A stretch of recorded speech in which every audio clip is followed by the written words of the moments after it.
Assalamualaikum warahmatullahi wabarakatuh. Perkenalkan, nama saya Fuzalinul Hayat dari kelas 2B. Saya akan membacakan materi tentang keutamaan Al-Quran. Yang pertama, Al-Quran adalah kalam Allah yang diturunkan. Cukuplah menjadi bukti bahwa Al-Quran itu memiliki keutamaan dan kemuliaan. Ketika ia merupakan kalam perkataan Allah Subhanahu wa Ta'ala yang Maha Mengetahui, Maha Bijaksana, Maha Berkah, lagi Maha Tinggi. Darinya ia diturunkan dan kepadanya pula ia kembali. Allah Subhanahu wa Ta'ala berfirman, "Dan jika seorang di antara orang-orang musyrikin itu meminta perlindungan kepadamu, maka lindungilah ia supaya sempat mendengar firman Allah. Kemudian antarkanlah ia ke tempat yang aman baginya. Demikian itu disebabkan mereka kaum yang tidak mengetahui." Quran Surah At-Taubah ayat 6. Ayat ini menerangkan bahwa Al-Quran yang dibaca dan didengar serta ditulis di lembaran-lembaran mushaf itu adalah kalam perkataan Allah Subhanahu wa Ta'ala yang sebenarnya. Ia bukan sekedar penghikayatan bagi kalam perkataan Allah Subhanahu wa Ta'ala. Ayat ini juga menunjukkan bahwa Al-Quran itu juga diturunkan dari sisi Allah Subhanahu wa Ta'ala. Maksudnya bahwa Allah Subhanahu wa Ta'ala telah berbicara langsung melalui kalamnya. Lalu Jibril alaihissalam mendengarkan darinya. Kemudian dia menurunkan dan menyampaikannya kepada Rasulullah Shallallahu Alaihi Wasallam, sebagaimana yang dia dengar dari Rabb-Nya yang Maha Tinggi. Yang kedua, Al-Quran menuntun ke jalan yang paling lurus. Allah Subhanahu wa Ta'ala berfirman, "Sesungguhnya Al-Quran ini memberikan petunjuk jalan yang lebih lurus dan memberi kabar gembira kepada orang-orang mukmin yang mengejarkan amal soleh bahwa bagi mereka ada pahala yang besar." Quran Surah Al-Isra ayat 9.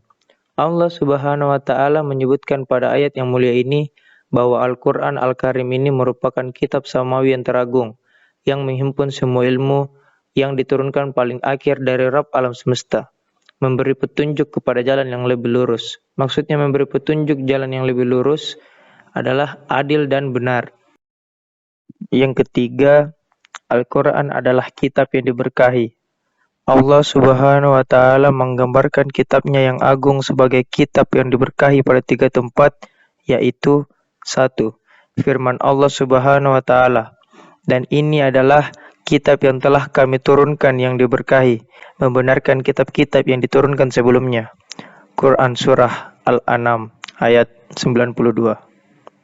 2. Firman Allah Subhanahu wa Ta'ala, "Dan Al-Quran ini adalah suatu kitab peringatan yang mempunyai berkah yang telah kami turunkan. Maka, mengapakah kamu mengingkarinya?"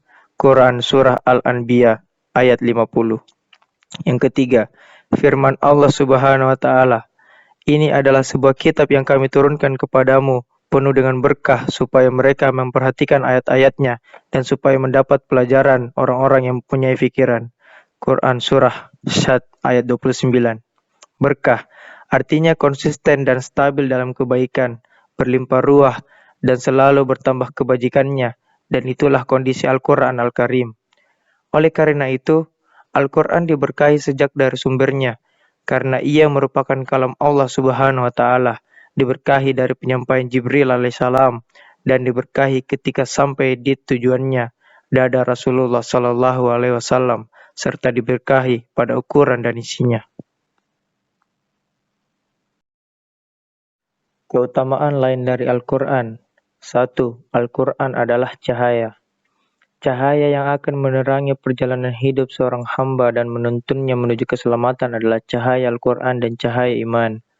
Keduanya dipadukan oleh Allah Subhanahu wa Ta'ala di dalam firman-Nya yang artinya, "Dahulu kamu tidak mengetahui apa itu Alkitab dan apa pula iman. Akan tetapi kemudian kami jadikan hal itu sebagai cahaya yang dengannya kami akan memberikan petunjuk siapa saja di antara hamba-hamba kami yang kami kehendaki." Quran Surah Asy-Syura ayat 52. Ibnul Qayyim rahimahullah berkata, "Dan sesungguhnya kedua hal itu, yaitu Al-Quran dan iman, merupakan sumber segala kebaikan di dunia dan di akhirat. Ilmu tentang keduanya adalah ilmu yang paling agung dan paling utama. Bahkan pada hakikatnya tidak ada ilmu yang bermanfaat bagi pemiliknya selain ilmu tentang keduanya." Lihat Al-Ilmu Fadluhu wa Syarafuhu halaman 38.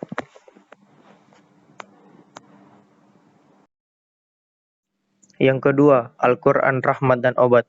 Allah Ta'ala berfirman yang artinya, "Wahai umat manusia, sungguh telah datang kepada kalian nasihat dari Rabb kalian, yaitu Al-Quran, obat bagi penyakit yang ada di dalam dada, hidayah, dan rahmat bagi orang-orang yang beriman." Quran Surah Yunus ayat 57. Allah Ta'ala berfirman yang artinya, "Dan kami turunkan dari Al-Quran itu obat dan rahmat bagi orang-orang yang beriman, akan tetapi ia tidaklah menambah bagi orang-orang yang zalim selain kerugian." Quran Surah Al-Isra ayat 82.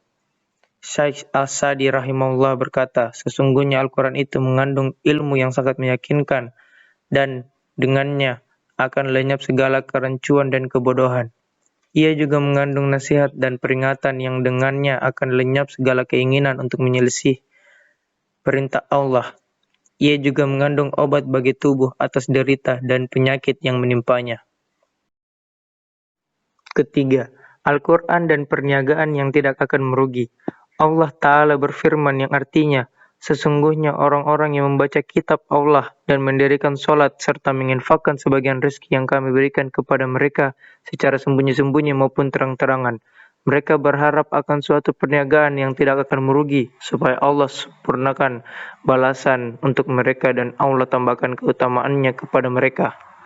Sesungguhnya Dia Maha Pengampun lagi Maha Berterima kasih. Quran Surah Fatir ayat 29 sampai ayat 30. Allah Ta'ala berfirman yang artinya, "Wahai orang-orang yang beriman, maukah aku tunjukkan kepada kalian suatu perniagaan yang akan menyelamatkan kalian dari siksaan yang sangat pedih, yaitu kalian beriman kepada Allah dan Rasul-Nya, dan kalian pun berjihad di jalan Allah dengan harta dan jiwa kalian. Hal itu lebih baik bagi kalian jika kalian mengetahui, maka niscaya Allah akan mengampuni dosa-dosa kalian dan memasukkan kalian ke dalam surga-surga yang mengalir di bawahnya, sungai-sungai tempat tinggal yang baik di surga-surga. Itulah kemenangan yang sangat besar dan juga balasan lain yang kalian cintai berupa pertolongan dari Allah dan kemenangan yang dekat. Maka berikanlah kabar gembira bagi orang-orang yang beriman." Quran Surah Asy-Syaff ayat 10 sampai ayat 13. Yang keempat, Al-Quran dan pahala yang berlipat-lipat. Dari Abdullah bin Mas'ud radhiyallahu anhu, Rasulullah Shallallahu alaihi wasallam bersabda, "Barang siapa yang membaca satu huruf dalam kitabullah, maka dia akan mendapatkan satu kebaikan. Satu kebaikan itu akan dibalas dengan 10 kali lipatnya. Aku tidak mengatakan bahwa alif lam mim satu huruf, akan tetapi alif satu huruf, lam satu huruf, dan mim satu huruf." Hadis riwayat Tirmizi dalam kitab Shawab Al-Quran, disahihkan oleh Syekh Al-Albani. Yang kelima, Al-Quran menenteramkan hati. Allah Ta'ala berfirman yang artinya, orang-orang yang beriman dan hati mereka bisa merasakan tentram dan mengingat Allah. Ketahuilah bahwa hanya dengan mengingat Allah maka hati ini akan merasa tentram. Quran Surah Ar-Ra'd ayat 28. Ibnul Qayyim rahimahullah menyebutkan bahwa pendapat terpilih mengenai makna mengingat Allah di sini adalah mengingat atau merenungkan Al-Quran. Hal itu disebabkan hati manusia tidak akan bisa merasakan ketentraman kecuali dengan iman dan keyakinan yang tertanam di dalam hatinya. Sementara iman dan keyakinan tidak boleh kecuali dengan menyerap bimbingan Al-Quran. Lihat tafsir Al-Qayyim halaman 324. Sekian materi yang saya bawakan.